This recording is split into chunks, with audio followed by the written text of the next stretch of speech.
तो इस एपिसोड की शुरुआत भी सेम वहीं से होती है जहाँ पे इसका लास्ट एपिसोड एंड हुआ था।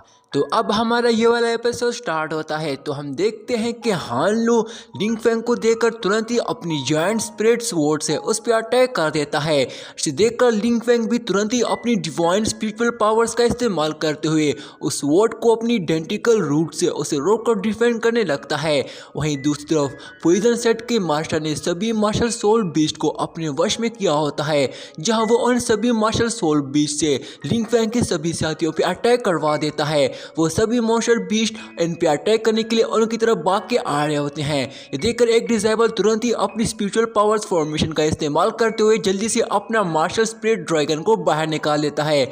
उसका मार्शल स्पिरिट इन सभी मॉन्स्टर और बीस्ट को रोकने के लिए उन पे अटैक करना शुरू कर देता है, पर वो सभी मॉन्स्टर और बीस्ट एक साथ होकर उस मार्शल बीस्ट पे एक साथ एनर्जी शूट करते हुए उसे डिस्ट्रॉय करने लगते हैं।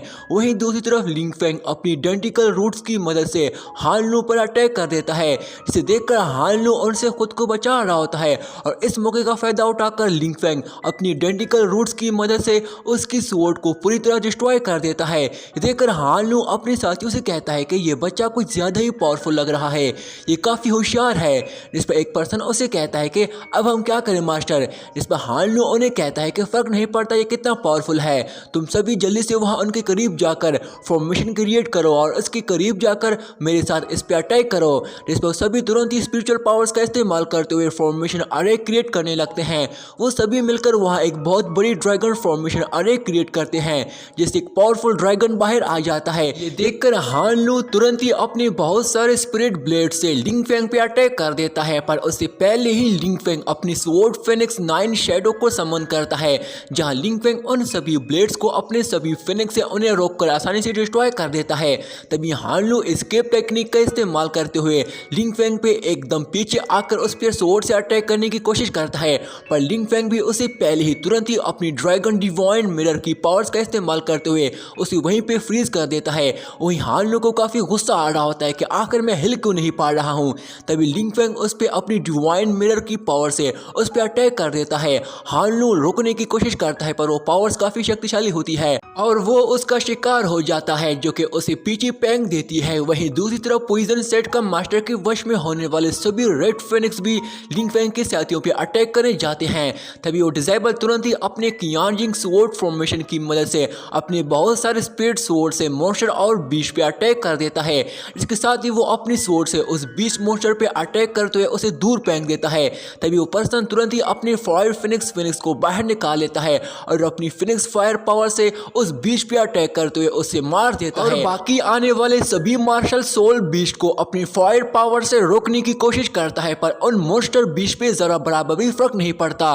वो सभी मॉन्स्टर सभी भागते हुए अटैक करने के लिए उनकी तरफ आ रहे होते हैं। इसे देखकर वो पर्सन अपने साथियों से कहता है कि ये मार्शल सोल काफी ज्यादा है, खत्म होने का नाम ही नहीं ले रहे हैं।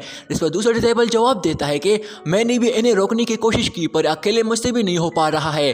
तभी मिस हाइनीर अपने एक ही स्वॉर्ड ब्लेड स्लैश अटैक से बहुत सारे मार्शल सोल को एक साथ ही डिस्ट्रॉय कर देती है। तभी मिस कुआन युन तुरंत ही अपनी थंडर फॉर्मेशन अरे से उन मार्शल सोल पे थंडर स्ट्राइक की अटैक करने लगती है। मिस ल्यूरली भी अपनी सोनामी वेव एनर्जी फॉर्मेशन की मदद से उन पे अटैक कर रही होती है। दूसरी तरफ हम देखते हैं कि कुछ मार्शल सोल बीस्ट दूसरे डिसेबल पे अटैक कर रहे होते हैं। वहीं मिस जुई भी अपने अजोरा धर्मा गॉड बॉडी की मदद से उन मार्शल सोल पे स्वॉर्ड स्लैश के अटैक करके उन्हें पूरी तरह डिस्ट्रॉय कर रही होती है। इसे देखकर तियान वू सेट का डिसेबल कहता है कि ये बच्चे तो काफी पावरफुल है, अजोरा धर्मा गॉड बॉडी तो 9 लेवल पर है, पर फिर भी ये काफी शक्तिशाली है, आखिर इतनी पावरफुल लड़की कैसी हो सकती है। मिस जुई अपनी होली डिवाइन सोर्ड की मदद से बड़ी आसानी से उन सभी मार्शल सोल बीस्ट को डिस्ट्रॉय कर रही होती है। इसे देखकर तियान वू सेट का एक डिसेबल भी पूरी तरह शॉक हो जाता है कि आखिर ये किस किस्म की पावर्स है जो कि बड़ी आसानी से जिंदा क्रीचर को भी जलाकर राख बना रही है। इस पर वो हाई का भाई उसे कहता है कि हम जैसे 5th लेवल के कल्टिवेटर्स भी इन्हें नहीं रोक पा रहे हैं, पर जिनवू लेवल के एक लड़की इन्हें बड़ी आसानी से डिफेंड कर पा रही है। ये बच्ची पैदा ही एक गॉड ऑफ वॉर है। वहीं दूसरी तरफ पॉइजन सेट का सीनियर मास्टर मिस जुई की पावर्स को देख रहा होता है और खुद से कहता है कि एंशिएंट गॉड कॉन्टिनेंट के पास काफी डिमोनिक टैलेंट है, ये लड़की काफी पावरफुल है। तभी दूसरी तरफ एक लड़की टियानू सेट के सोल्जर से उन्हें कहती है कि मिस जुई के पास गॉड लेवल अजोरा जर्मा गॉड बॉडी है, ये तो वाकई में काफी ज्यादा पावरफुल है। तभी फायर फिनिक्स फिनिक्स और दो मार्शल सोल बीच एक साथ अचानक से एक साथ मिज़ुई पे अटैक करने आते हैं। इसे देखकर मिज़ुई तुरंत ही मैजिक स्किल का इस्तेमाल करते हुए अपने अज़ोरा धर्मा गॉड बॉडी की पावरफुल फॉर्मेशन आरे को एक्टिवेट करती होती है, जिससे वो उन दोनों मार्शल सोल बीच पे अटैक करके उन्हें आसानी से वहीं मार देती है। दूसरी तरफ मिस ज़हनीर भी अपनी विंड सुनामी एनर्जी की पावर से उन सभी पोइजन एंड सेट को भी डिस्ट्रॉय कर रही होती है। इसे देखकर एक डिसेबल समझ नहीं पा रहा होता है कि आखिर ये हो क्या रहा है। मिज़ुई के पास गॉड लेवल ज़ोरा धर्मा गॉड बॉडी है और ये इसके काबिल है। इस पर मिस कुआन यून एक बीच को मारकर उन्हें कहती है कि मिज़ुई के पास होली स्वॉर्ड है, जो कि वो भी उसकी मालिक है। और ज़ोरा धर्मा बॉडी के साथ साथ इसके पास काफ़ी अच्छी डिवाइन स्किल्स भी है। इसने अपनी कॉम्बैट पावर्स कभी भी कल्टिवेशन करके हासिल नहीं की है और सिस्टर मिज़ुई निर्वाणा के रेल में एंटर कर चुकी है। तभी दूसरी तरफ राजकुमारी की यानयिंग अपनी पावर्स की मदद से बहुत सारे एनर्जी ड्रॉप क्रिएट करती है, जिससे वो बहुत सारे स्पीयर ब्लेड क्रिएट कर देती है, जो कि वो सभी इन स्पीयर ब्लेड को एक साथ उन सभी फायर फिनिक्स पे शूट कर देती है और उनमें से वो बहुत सारे फायर फिनिक्स को ऐसे ही जान से मार देती है। जिसके बाद वो तुरंत ही फॉर्मेशन आरे से उनकी जंजीरों की मदद से उन पे अटैक करवा देती है, जिसे देखकर मिस जोई याओ उन्हें कहती है कि राजकुमारी की यानयिंग तो अकेले ही संभाल लेगी।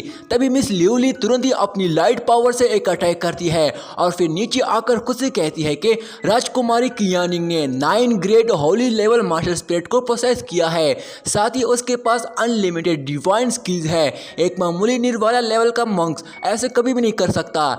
वहीं दूसरी तरफ पोइजन सेट का मास्टर अपनी मिरर स्क्रीन की मदद से राजकुमारी की यानयिंग की फाइट को भी देख रहा होता है, जिस पर खुद से कहता है कि इन लोगों की पावर्स को देखकर अंदाजा होता है कि ये लोग अभी भी डिवाइन मार्शल रेल्म में इतने पावरफुल नहीं हैं, लगता है मुझे कुछ करना पड़ेगा।